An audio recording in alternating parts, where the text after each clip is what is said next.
आप सभी को मेरा नमस्कार। मैं ओंकार शर्मा। वर्ल्ड हेल्थ ऑर्गेनाइजेशन के अनुसार 47% बच्चे अनप्लान्ड पैदा होते हैं, बाकी 53% आयोजित हैं। उनके माँ बाप ने मेहनत किया तब वे पैदा हुए, पर उनके माँ बाप का इरादा था क्या उनको पैदा करने का?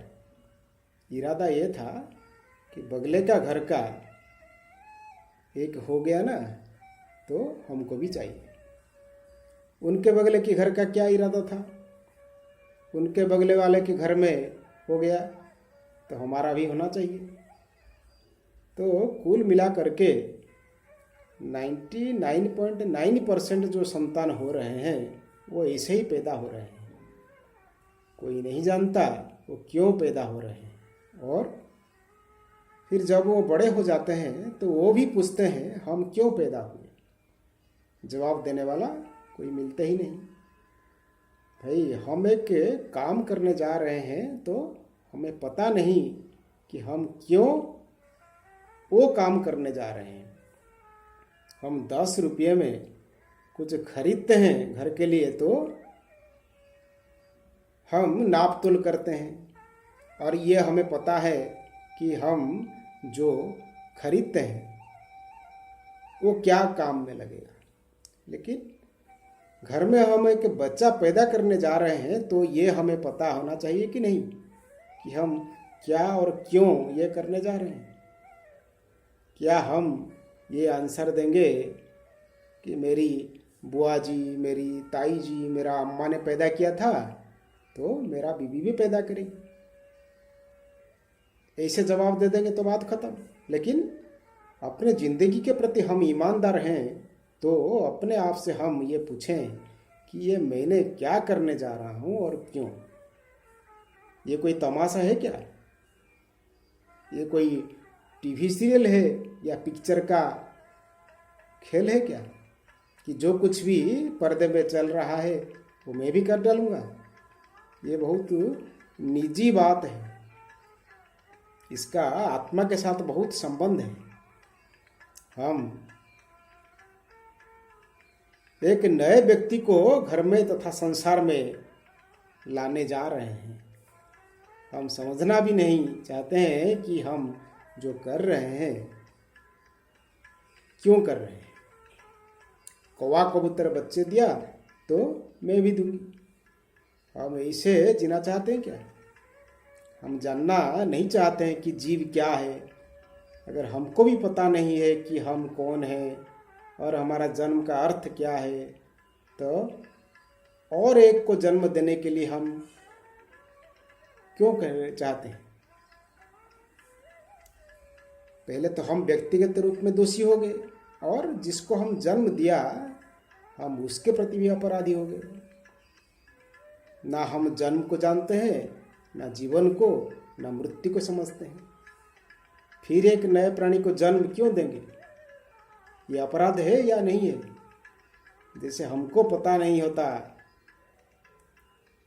होता है कि खाना कैसे पचता है। हम कुछ भी खाते रहते हैं और ये सब मल बन के निकल जाता है सुबह सुबह।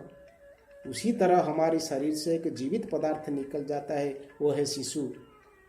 बेहोश में अगर ये नहीं किया तो चलेगा, और बेहोशी में हम कर रहे हैं तो महापाप है।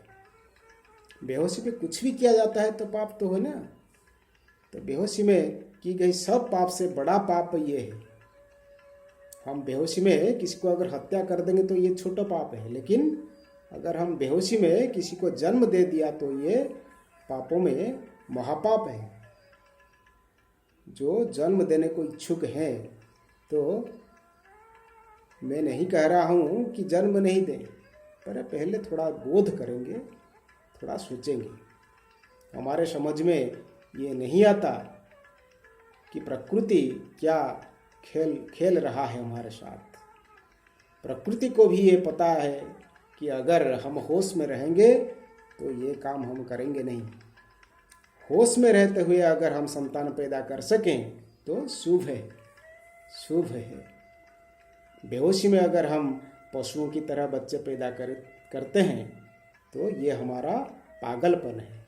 फिर हम जो बच्चे पैदा करेंगे उसका सारे दुनिया के ऊपर क्या असर पड़ेगा। हम सबको पता है कि जलवायु परिवर्तन क्या है, ग्लोबल वार्मिंग क्या है। बच्चे तब हम पैदा कर देंगे, बच्चे के लिए जीवन भर जो भोजन चाहिए वो क्या हम पैदा करेंगे? तो कहाँ से आने वाला है वो अन्न? जंगल काट करके। बच्चे के लिए जो इमारत बनेगा वो भी क्या हम पैदा करेंगे? वो इमारत फिर कहाँ से आएगी? बच्चे के लिए जो स्कूल चाहिए वो स्कूल कहाँ से बनने वाला है? बच्चा जीवन भर जो बिजली, जो ऊर्जा उपभोग करेगा वो कहाँ से आने वाला है? वो सब भी हम पैदा कर पाएंगे क्या? तो बच्चे हम पैदा करेंगे, लेकिन उसका दुष्परिणाम सहेगी सारी दुनिया। उससे अच्छा है पति पत्नी दोनों बिना बच्चे संसार का सेवा में लगेंगे। अगर हमारा करुणा इतनी है तो हम कहीं बाहर से, कहीं अनाथ आश्रम से शिशु को गोद में भर लेंगे। इससे बड़ी सेवा और क्या हो सकता है?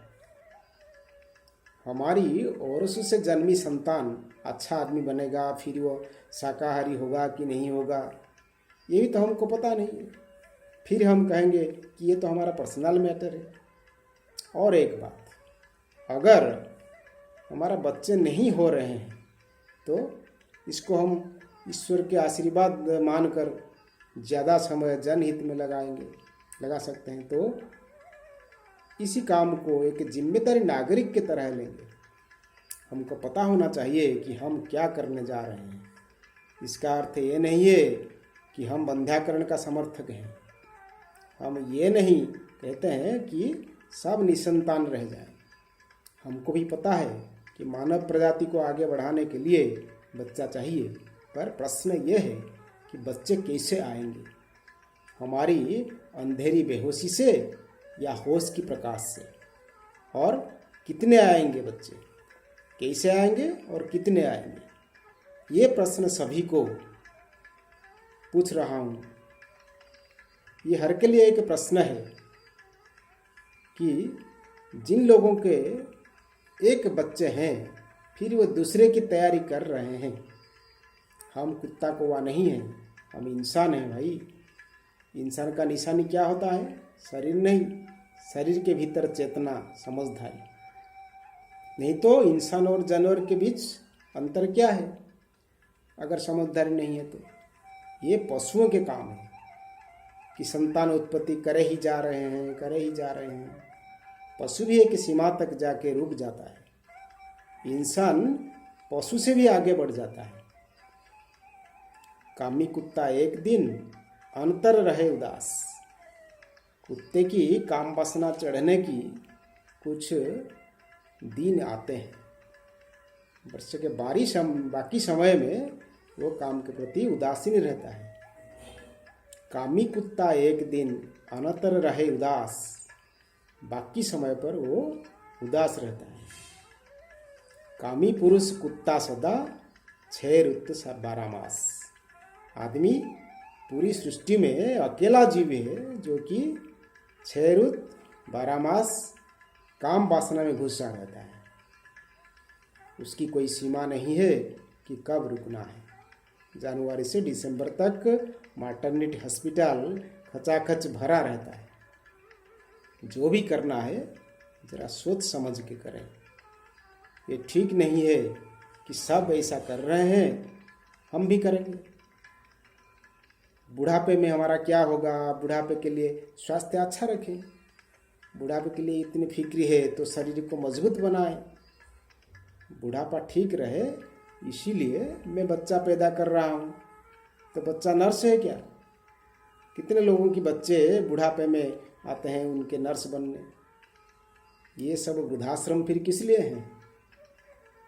कुंभ के मेले में अभी भी ये होता है कि बच्चे आते हैं और अपने माँ बाप को छोड़ के चले जाते हैं कि मरे हैं बूढ़ा बूढ़ी यहाँ पर। और ये बूढ़ों ने बड़े अरमानों से पैदा किए थे ये बच्चा, ये बुढ़ापे में हमारा सहारा बनेगा। मैं ये नहीं कह रहा हूँ कि संतान पैदा करो या पैदा नहीं करो, मैं ये चाहता हूँ थोड़ा होश रखो, कुछ मूलभूत सवालों को जवाब दो पहले, हमको नहीं अपने आप को। जब ये सवालों का स्पष्टता आ जाए तो जो करना वो करना। तो आज के लिए इतना ही, फिर मिलेंगे अगली वीडियो में। आप सबको धन्यवाद।